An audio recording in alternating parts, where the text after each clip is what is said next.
right, we'll get started because it is midday now. Welcome everybody. It's Megan, the brand manager here at Soft Solutions, and with me is Matt Carey, our senior engineer. Hello.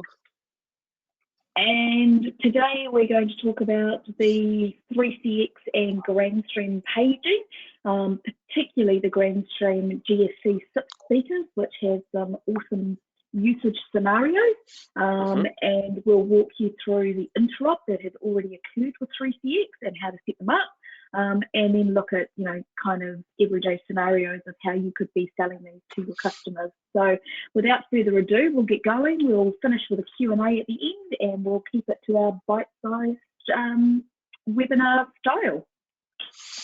Awesome. Thank you so much for the introduction, Megan. So yes, today we're going to be looking at the Grandstream GSC speakers. So we were extremely excited for these because there's been a requirement in the market for quite some time, and there were some older brands out there that delivered the functionality, but unfortunately they went end of life. So it was a little bit tricky to recommend a suitable solution, especially interrupt with 3CX. We did have some resellers that were taking handsets apart and manually wiring things into paging speakers, so very excited. So this webinar today is based off of a presentation I did, so I'm going to try and get through it as quick as possible before we get to the usage scenarios. So what is paging? It allows for a device to automatically answer when it's dialed and broadcast over the air. It's available via physical devices, and this can be with a phone or with a speaker. And again, today we're focusing on speakers. It allows for a set of extensions to be grouped into one bunch so they can be broadcasted to. This can be one-way audio. It can also be two-way audio as well. Within 3CX, this is set up as a ring group, and there's two types. So we have an alert-based, which is based off of SIP registration, and then we also have a multicast, which is basically broadcasting out to a specific IP address. So today we're going to be looking at mainly alerts, and we're just going to skip through this really quickly. So the GSC 3500 series, very, very cool. A lot of features, very, very loud. They have a purpose-built acoustic chamber in them as well, so they are decently grunty. They're ceiling mountable as well, as we would hope for a paging speaker. Again, they can do SIP paging, which is alert-based, and they can also do multipass paging as well. And they also have integrated dual-band Wi-Fi, so that's 2.4 gigahertz and 5 gig as well as Bluetooth. So setting up a paging speaker within 3CX is quite simple. Because these speakers have undergone interop, they support PMP provisioning, which is plug-and-play provisioning. So basically they'll send out their multicast broadcast onto the network once they've been plugged in, provided that 3CX is on the official 5060 port, and it will show as a new device that's available to be provisioned, much like a phone. So this is very, very simple stuff. Nothing far from what we do when we set up new phones with 3CX. And we can, from the screen, assign it to an existing extension or set it up to a new extension. To set it up, it's very simple. Go to your management console. You can see on the left-hand side here, we're in ring groups. And on the right-hand side, we're adding a paging group. We basically give it a name because within 3CX, everything needs to have a name and everything gets a virtual extension number. And that virtual extension number is what a phone will dial to broadcast. We have a ring strategy as well set in there. We assign group members, so this is any extension that we want to broadcast to. And basically after that's done, we click OK. Create the paging group, and that's it. It is very, very, very, very simple to set up. So we've got a few deployment scenarios. In this case here, we have an office. So with offices, we want important announcements to come over the speakers. It's definitely a good fit for large multi-floored offices, especially where communication is key. It can also be paired with the Grandstream door phones as well, so you can have the ability to screen visitors, guests, and employees, and that ties in as well with the RFID cards. And importantly, paging from reception as well.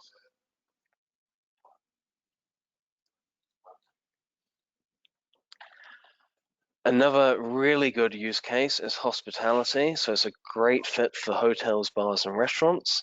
It's a great communication system to be able to put announcements over the air to both staff and visitors. And a really key thing here as well is when you have these speakers being deployed, because they support the dual band Wi-Fi in there, we don't have that expensive cost of wiring. So we don't have to deploy cat cables or expensive copper lines and the likes. And of course, we can use it for emergency announcements and background music as well.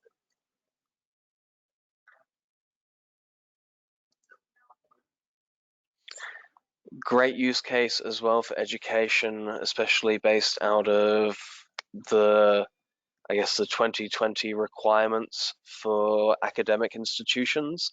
So the ability to have quick and reliable mass announcements to a institution. Great for hallways, cafeterias, announcing period changes and emergencies.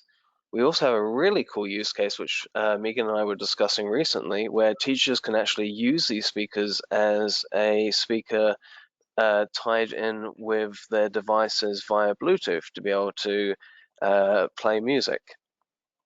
And that's a really important point there, Matt, because in the education setting, equipment is obviously very scarce at times due to funding available in the education sector. And I had children in both secondary and primary schools, and they forever are saying, oh, the teacher played a video on their computer and displayed it, but we couldn't actually hear what was being said. The ability to be able to send it back through the speaker and everybody be able to hear it is fantastic. And, you know, our schools are much better than when you and I were at school, Matt, because they do have projectors in both classrooms and those types of things. But having a really good speaker is fantastic. I know some teachers that take their own speakers, so being able to use this for dual purposes is a really good cost scenario. Absolutely. And then leading into the 3-directional mics as well. So it doesn't really matter where a teacher is in the room, their voice will be picked up by it as well. And again, this saves on these legacy expensive paging systems that cost so much money and are so tricky to interrupt with VoIP. We've got all these old legacy systems where it's analog wiring wired in, and they're just not SIP capable, and they're very expensive both to purchase and to maintain as well. And we also have support for peripherals as well, so we can have call buttons in there with a 2-way speaker too.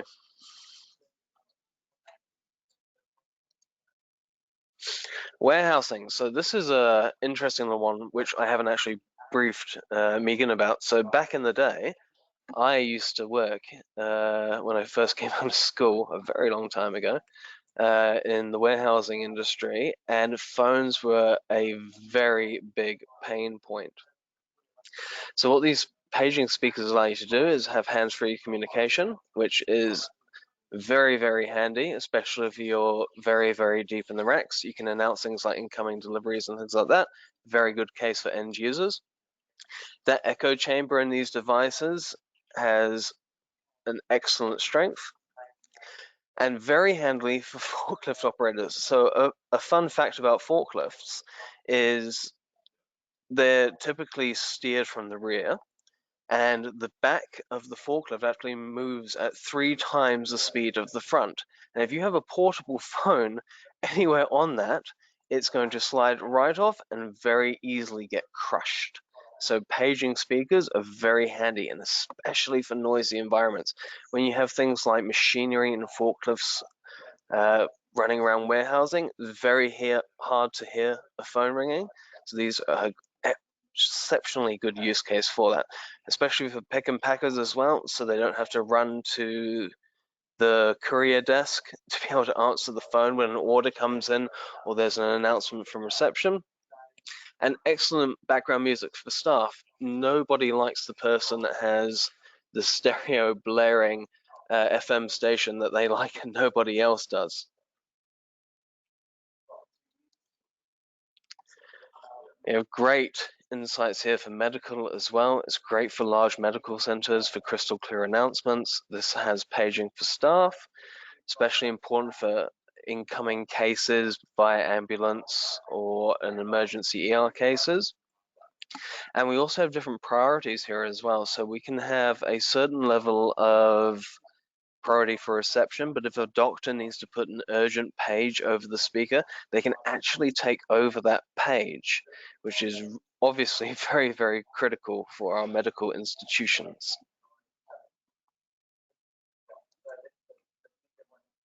And that's it. A great bite-sized webinar. Megan, anything you'd like to add? So just a couple of key points. There are two speakers in the range. One is a one-way speaker and the other is a two-way.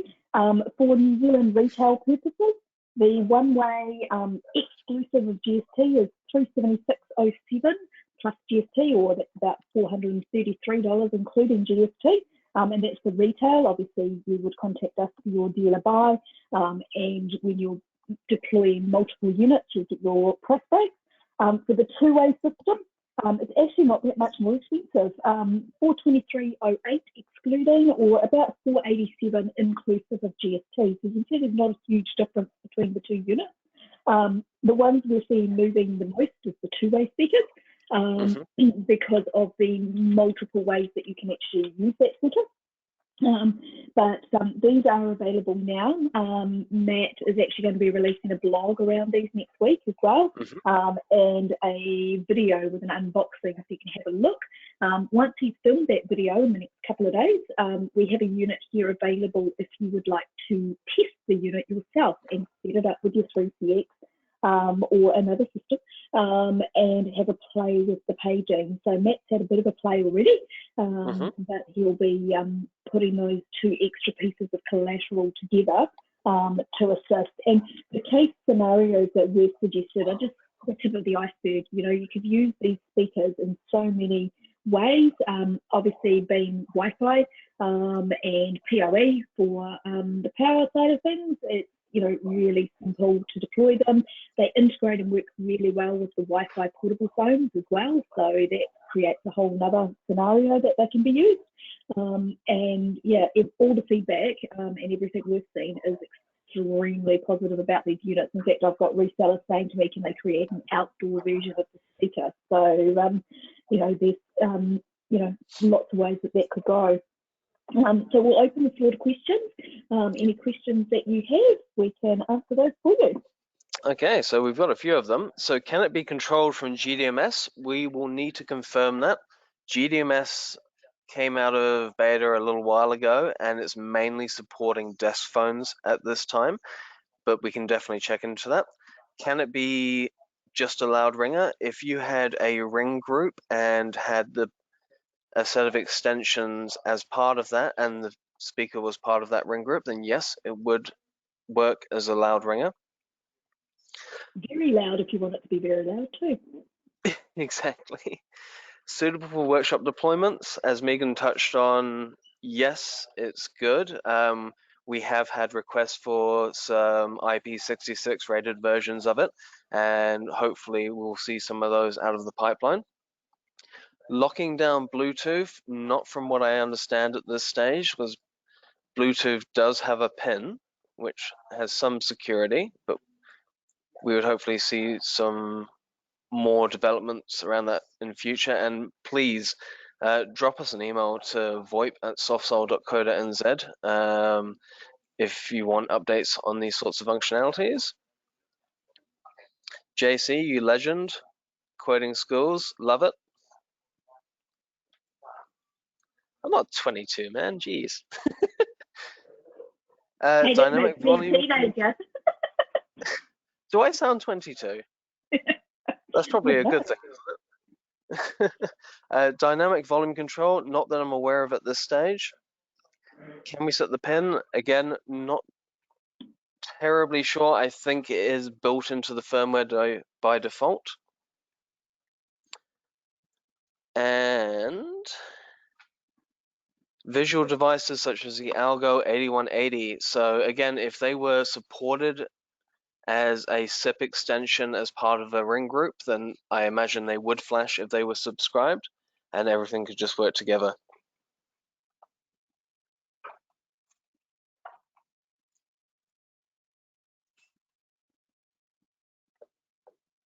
That all the questions we've got at this stage, Matt? I believe so. So Matt's still fleshing out his blog for next week around these speakers, so he'll try and address some of those questions that you had in that blog. So watch out for that on our blog on the website. If you're not subscribed to our blog, if you just go to softsoul.co.nz, click through to the blog, you can actually subscribe and you'll get updates every time a new blog post is posted from us. So that will show you there. And we will obviously link to it in our VoIP newsletter next month as well, but that will be released next week.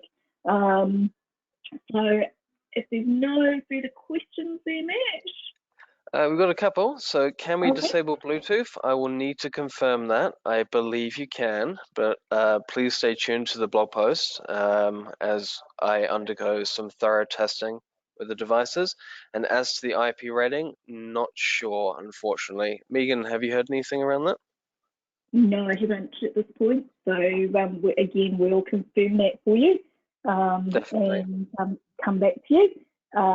So Matt will take a note of all those questions so that we can try and address all of them, and he has got them all there with everybody so we can come back to you individually as well.